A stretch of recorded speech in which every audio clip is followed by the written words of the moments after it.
Pi Network est une nouvelle crypto-monnaie, une forme de monnaie numérique qui est maintenue et sécurisée par une communauté au lieu des gouvernements ou des banques 2014.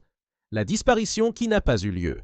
Le monde croyait que Satoshi Nakamoto avait disparu depuis des années, ne laissant derrière lui que le code du Bitcoin et une traînée de mystère, mais la vérité, il n'est jamais parti. Il observait silencieusement le monde des crypto-monnaies se développer, observant les mineurs construire des entrepôts géants et voyant les citoyens ordinaires se retrouver exclus de la révolution qu'il avait initiée.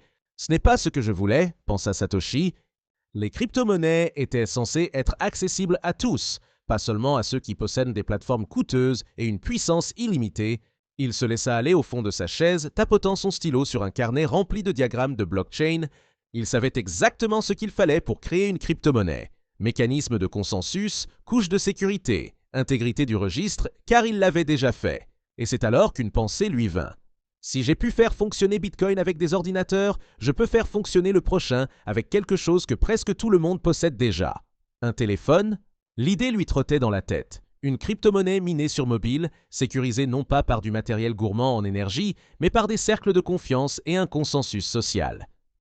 Miner sans détruire la planète, un réseau qui se développe parce que les gens y croient et non parce que des machines se le disputent. Au cours des années suivantes, il construisit discrètement, sous un autre nom, Dr Nicolas Kokkalis.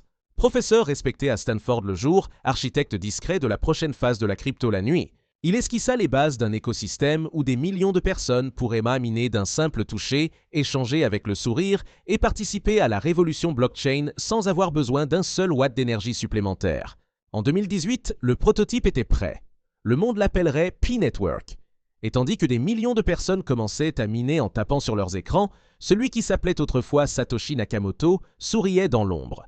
Sa première vision avait été Bitcoin. Sa seconde était Pi. La première phase était la liberté. La deuxième est pour tous. Happy Core Team and Kokkalis.